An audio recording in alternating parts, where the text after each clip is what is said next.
Pendant que tout le monde s'arrache les cheveux avec les dernières couleurs du marché, que la SEC fait absolument n'importe quoi, que BlackRock sort un trust Bitcoin, et ben il y a toujours un groupe de personnes qui vraiment s'en fout totalement du bruit extérieur et qui continuent de taffer très fort. Ce sont les builders. Qu'on aime autre chose que Bitcoin ou pas, il est impossible de remettre en question le travail colossal qui est fait du côté des altcoins. Et forcément, Ethereum, le plus gros écosystème de tout le monde des crypto-monnaies, n'échappe pas du tout à la règle, bien au contraire. Vous avez sûrement entendu parler de The Merge en septembre 2022 ou de la mise à jour Shanghai en avril. Ce sont deux mises à jour qui étaient les rampes de lancement de la toute nouvelle version d'Ethereum qui a été modestement appelée Ethereum 2.0. Une version plus performante, plus évolutive de ce qu'est Ethereum, qui consiste en une cascade d'améliorations qui va se faire sur plusieurs années et qui est clairement loin d'être terminée aujourd'hui. La roadmap d'Ethereum est, à l'image du protocole, une vraie usine à gaz, mais avec beaucoup de points très intéressants qui l'amèneront jusqu'à sa forme finale. Vous avez peut-être déjà vu cette image très connue sur la roadmap d'Ethereum. Par contre, c'est pas du tout sûr que vous l'ayez compris, c'était mon cas la première fois que je l'ai vu. On voit que sur cette image, il y a pas mal de petites cases avec une espèce de barre verte de progression. En fait, ce qu'il faut comprendre, c'est que cette roadmap, elle n'a pas vraiment d'ordre d'implémentation précis. Il faut plus voir la progression comme plein de petits groupes de travaux indépendants à droite à gauche qui avancent en parallèle sur les différentes fonctionnalités jusqu'à atteindre la forme ultime. Ce que je vous propose dans cette vidéo, c'est qu'on aille aujourd'hui un petit peu plus loin que celle qu'on avait fait sur The Merge. On va gratter un petit peu plus en profondeur et nous concentrer sur des éléments essentiels et super importants de la roadmap du titan qui est Ethereum. C'est une vidéo plus technique que d'habitude, où on va essayer de décortiquer chaque élément et chaque avancée technologique. Ça prend plus de temps à faire que d'habitude, j'ai essayé de rendre accessible à tout le monde, ce qui est pas forcément évident parce qu'on parle de termes qui sont très techniques. Donc n'hésitez pas à regarder cette vidéo avec Google ou ChatGPT à côté de vous s'il y a des termes que vous avez du mal à comprendre ou de repasser les passages difficiles. Et d'ailleurs, si vous voulez soutenir mon travail, la meilleure chose que vous pouvez faire, si c'est pas déjà fait, c'est vous abonner. Alors, rassurez-vous, on va pas plonger non plus les deux pieds dans la roadmap et expliquer chaque étape une par une. Un petit peu, mais pas totalement. J'ai pas envie de gâcher votre soirée non plus. On va regarder surtout les points centraux de chaque amélioration et ce qui est mis en place pour y parvenir sans trop rentrer dans les détails pour avoir une vue d'ensemble la plus complète possible. On va commencer avec les Layer 2 et ce qu'on appelle la Data Availability, la disponibilité des données. Vu que vous êtes extrêmement assidu, vous devriez normalement avoir déjà regardé la vidéo complète que j'ai faite sur les roll-up et aussi sur Celestia. Dans ces deux vidéos, on parle de la révolution que vont représenter les Layer 2 pour Ethereum, mais aussi pourquoi ils sont encore aujourd'hui un petit peu bridés. Les Layer 2, ça fait un moment que les chercheurs chez Ethereum les ont choisis comme solution pour augmenter la rapidité, la fluidité de l'exécution, tout en réduisant les coûts pour les utilisateurs finaux. Depuis un moment, Ethereum a des gros problèmes pour traiter beaucoup de transactions rapidement sans aucun frais. Il a donc besoin de supports qui vont le faire à sa place, les Layer 2. Avant, on entendait beaucoup parler du sharding. Le sharding, c'est une méthode de division d'une base de données pour qu'elle soit plus accessible pour tout le monde et qu'elle soit plus facile à gérer. Mais sur le site officiel, il est écrit que le sharding à proprement parler ne fait plus partie de la roadmap, alors qu'il était censé être une étape extrêmement importante pour la scalabilité d'Ethereum. Si vous regardez un petit peu les documentations il y a quelques années, ça parlait que de ça, c'était un peu la solution miracle. Sauf qu'entre-temps, une nouvelle technologie est apparue, les roll-up. Les roll-up ont progressé à une vitesse tellement énorme que le sharding a rapidement été laissé sur le bord de la route, surtout que le sharding, d'après le site officiel, est bien plus affreux à implémenter que ce qui nous intéresse dans cette première partie. Ethereum travaille donc actuellement sur une implémentation au nom un petit peu barbare, le Proto Dank Sharding EIP 4844 et sa forme finale, le Dank Sharding. Pour qu'on comprenne l'intérêt de cette mise à jour, il faut comprendre ce que veut dire améliorer sa scalabilité. La scalabilité, c'est pas juste le fait de pouvoir traiter beaucoup de transactions comme beaucoup le croient. Ceux qui sont en charge de l'exécution sur le réseau, c'est ce qu'on appelle des séquenceurs. En soi, ces séquenceurs, ils sont déjà capables d'aller très très vite et de traiter beaucoup de transactions. Par contre, les transactions traitées, il va falloir les stocker dans le bloc, et si l'espace disponible dans un seul bloc est limité, alors consulter et stocker des données publiées va être un procédé qui va coûter extrêmement cher. Avoir une meilleure scalabilité, c'est pas juste le fait d'avoir un maximum de transactions par seconde, comme on peut entendre ça partout. Le vrai défi, c'est d'avoir, oui, un maximum de transactions par seconde, mais, et c'est très important, tout en conservant un coût de vérification, de consultation et de stockage de ces données sur le Layer 1 qui soit le plus faible possible. Un bloc ne doit être confirmé et finalisé que lorsque les datas sont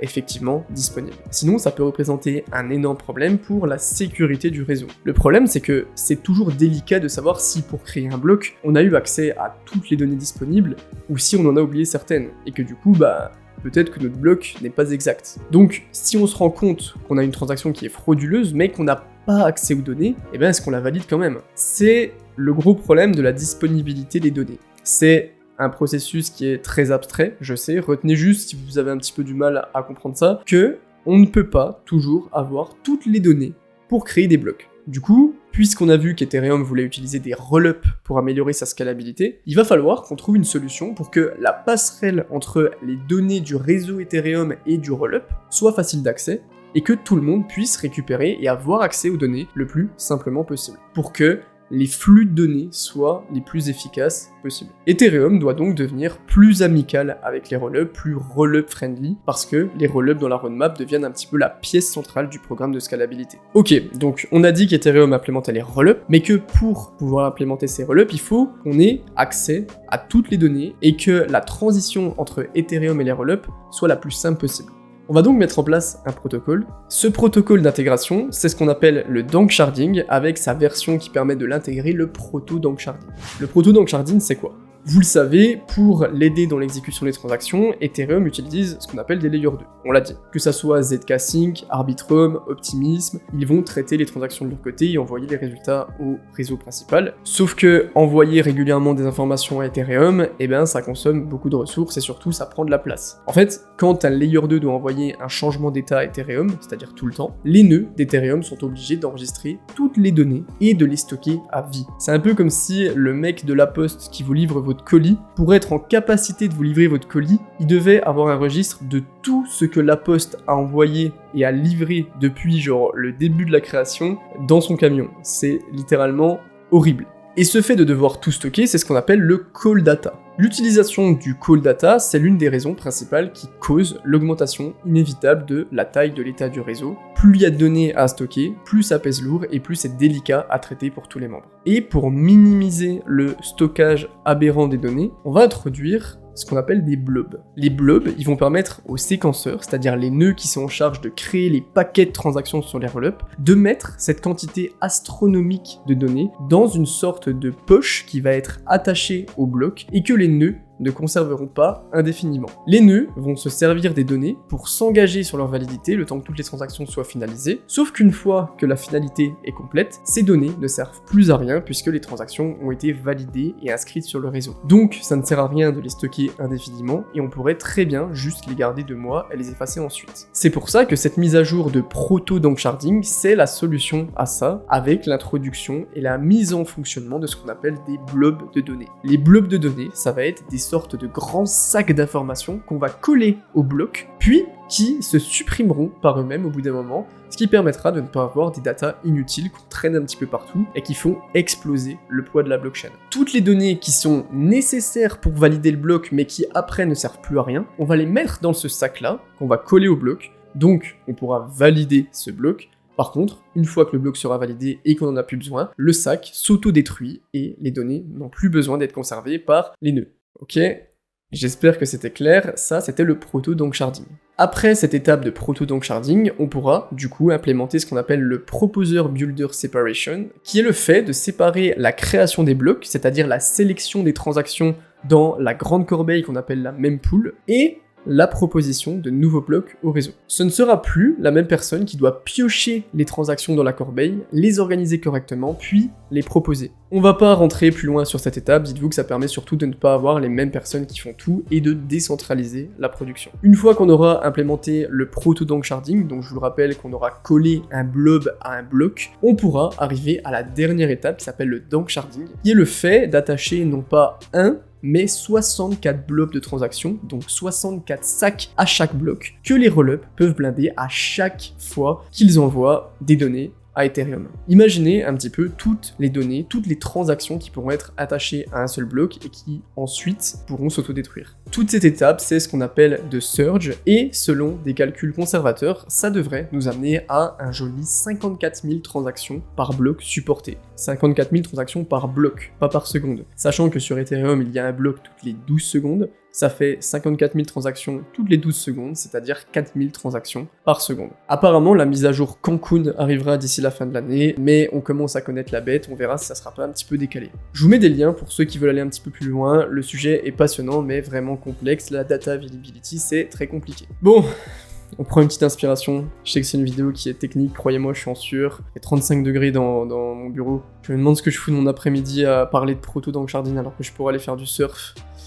Mais bon, on continue, on a compris comment Ethereum voulait devenir scalable, maintenant on va essayer de comprendre comment ils veulent atteindre la véritable décentralisation. Je vous avais fait une petite vidéo il y a un moment sur la notion de décentralisation, et dans cette vidéo on parlait des différents types de décentralisation et de pourquoi cette notion est importante. Dans un projet de registre distribué comme Ethereum, l'une des formes de décentralisation les plus importantes, c'est ce qu'on appelle la décentralisation architecturale. Si un réseau veut vraiment devenir aussi décentralisé, ça passe forcément par la façon dont il est structuré. Aujourd'hui, faire tourner un nœud Ethereum, dans des termes plus simples, c'est faire tourner deux logiciels de clients. Un client qui va être responsable du consensus, donc qui va participer à la proof of stake et sécuriser le réseau avec son capital en Ethereum, et l'autre, le client d'exécution, qui va être du côté de l'exécution des smart contracts, de la création des transactions, de leur validation, etc. On l'a vu tout à l'heure, les nœuds sur ce réseau sont absolument obligés de tout stocker. Si on prend un nœud qui archive toutes les données, il faut au minimum 3 Tera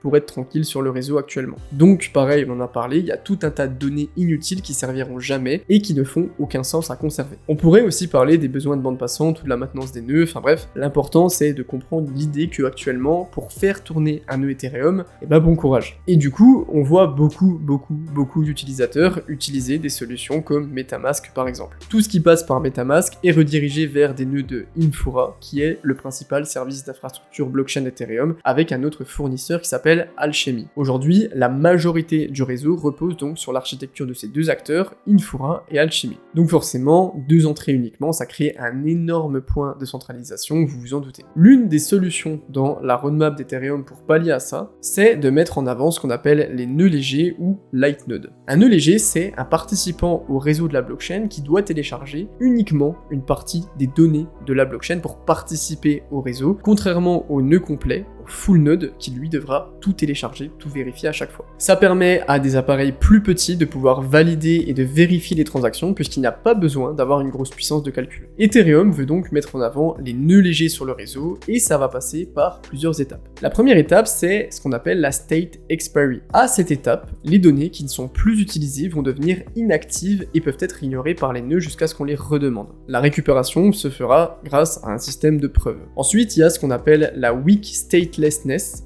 Il n'y a pas trop de bonne traduction en français, mais à cette étape, il n'y aura que les producteurs de blocs qui auront besoin d'accéder à l'état complet du réseau. Les validateurs qui vérifieront les blocs n'auront pas besoin d'avoir une copie entière en local. Et la dernière étape, l'étape finale, c'est la strong statelessness, où cette fois, aucun nœud n'aura besoin de toutes les données. L'objectif de diminuer les données, cette fois, c'est pas pour améliorer la scalabilité, c'est parce que plus il y a des données à supporter, plus ça devient dur de faire tourner des nœuds, et si c'est dur de faire tourner des nœuds, il y aura moins de nœuds, et donc un réseau plus décentralisé parce qu'il y aura un plus petit nombre d'entités qui vont valider ce qu'il se passe sur Ethereum. Forcément, la dernière étape va clairement réduire les besoins en matériel, et ça va lever des énormes barrières à l'entrée. Si tout se passe comme prévu, les utilisateurs pourront littéralement accéder et vérifier eux-mêmes l'entièreté de l'activité du réseau juste depuis leur téléphone. Il y a une autre étape de la roadmap qui est très importante, c'est la notion de middleware. Cette étape, c'est la partie de la roadmap qui s'appelle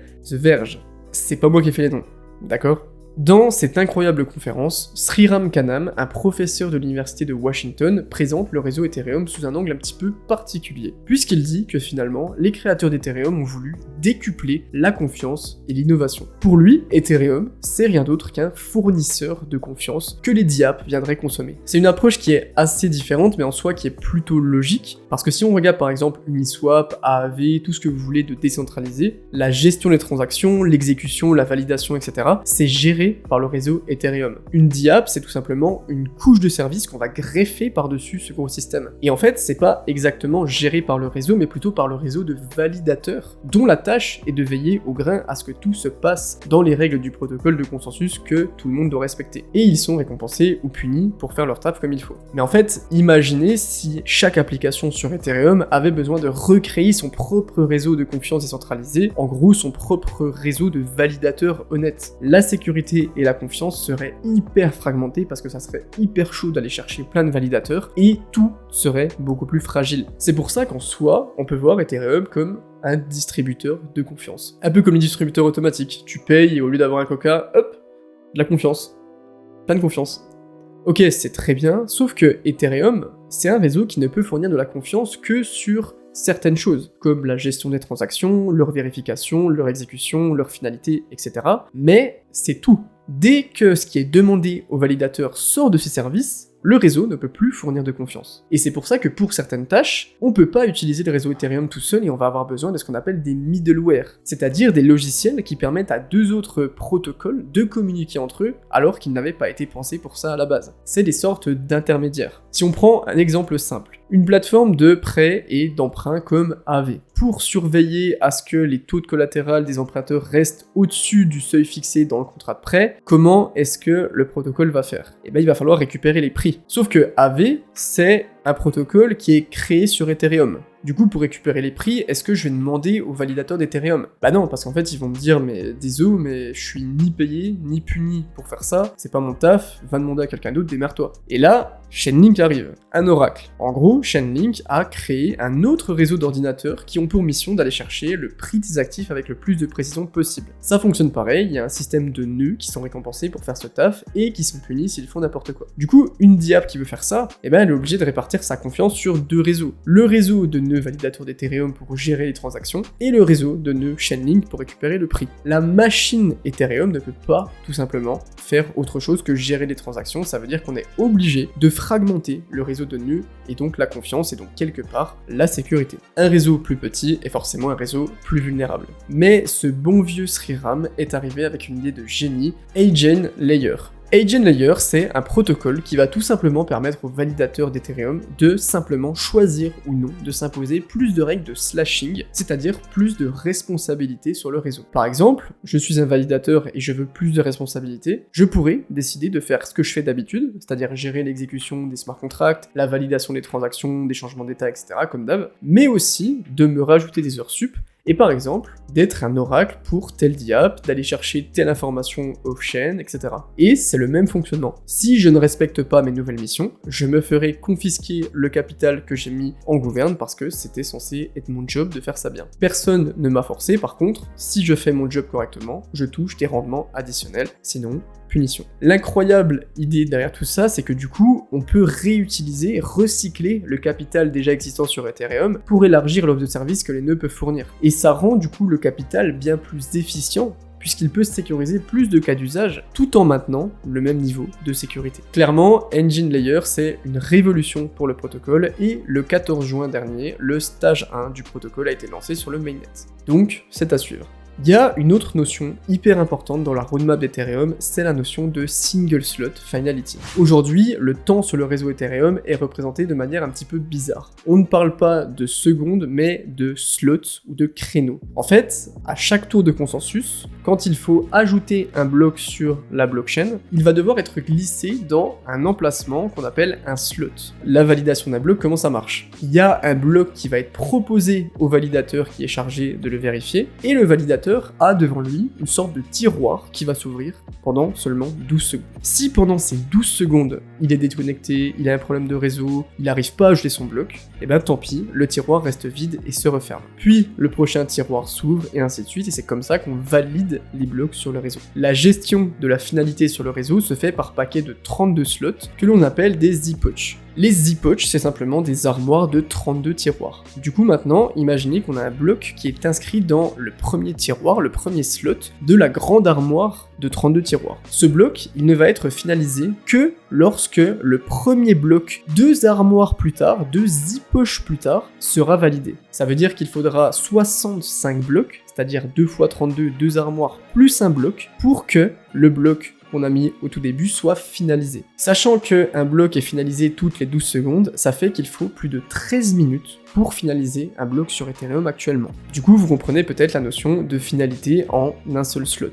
La finalité, on en parle très peu parce que personne ne sait ce que c'est, mais c'est un concept clé sur un registre distribué. La finalité, c'est le moment où un bloc est inscrit définitivement sur la blockchain. Il est finalisé. Il n'est pas créé, il n'est pas stocké, il est finalisé. On ne peut plus le toucher, on ne peut plus faire quoi que ce soit avec. Donc chez Ethereum, ils sont en train de se demander s'il n'y a pas un moyen de finaliser une transaction à partir du moment où le bloc est créé, c'est-à-dire toutes les 12 secondes. L'intérêt, c'est qu'on aura non seulement des utilisateurs contents, mais aussi les DApps qui aimeraient par exemple créer, je sais pas moi, un service de pari instantané et qui ont besoin de gérer beaucoup de transactions à la fois, le fait que les transactions soient validées toutes les 13 minutes, c'est assez limitant pour le moment. Ethereum a donc tout intérêt à avoir de la single slot singularity. Cosmos le fait déjà depuis des années et ça a jamais posé de problème. Mais forcément, chaque infrastructure est différente. Bon, si vous êtes resté jusqu'à la fin de cette vidéo, vraiment qu'est-ce que vous faites là ? Comment vous avez tenu? J'espère que je vous ai pas fait trop mal à la tête, c'était une vidéo très complète, mais en fait, je me suis rendu compte à quel point Ethereum était vraiment un gros bordel et un vrai alien. C'est hyper complexe de tout comprendre et encore plus de comprendre les enjeux que représente l'implémentation de telle ou telle fonctionnalité. C'est ce que j'ai essayé de faire au mieux dans cette vidéo, c'est pas seulement de vous expliquer à quoi va servir telle implémentation ou tel protocole, mais de vous faire comprendre le cheminement de réflexion qui s'est passé dans les équipes et pourquoi on a besoin par exemple de telle ou telle fonctionnalité, quel est le problème à résoudre et en quoi ça améliorerait la vie des utilisateurs ou des applications. Et encore là, on a juste gratté à la surface de la roadmap, il y a d'autres points que j'ai pas abordé, comme la MEV, la Count Abstraction, le Secret Leader Election, etc. J'ai essayé de sélectionner ce qui me paraissait être le plus pertinent pour ce format. Je sais pas pour vous, mais moi c'est un truc qui me rassure beaucoup dans des moments un petit peu compliqués, un petit peu plats, où il se passe pas grand chose, où il y a pas énormément de spéculation, de voir énormément de construction et énormément de mecs qui travaillent pour améliorer le fonctionnement intrinsèque de l'écosystème. Parce que je me dis que oui, il y a des contextes de marché, oui, il y a des contextes macro, mais en soi, plus le fonctionnement technique de l'écosystème est bon, plus on a de chances que tout se passe bien et qu'il y ait une prise de valeur et une capture de valeur qui arrive. Donc c'est vraiment un truc qui est rassurant de voir ça, selon moi. Rassurant, mais aussi inquiétant, dans le sens où on n'a encore rien vu, je pense, des avancées technologiques, de comment ça va se passer, et quand on voit ça, on se dit qu'on est quand même encore loin d'une adoption à long terme de ce type de réseau, mais que potentiellement ça puisse arriver un jour. Merci d'être resté jusqu'à la fin de cette vidéo, j'espère qu'elle vous a plu, elle était plus difficile que d'habitude, j'en suis bien conscient. N'hésitez pas à poser des questions dans les commentaires ou sur le Discord si vous avez un petit peu du mal à comprendre tel ou tel principe. C'était Iril, prenez soin de vous, et on se retrouve très bientôt. Ciao les gars.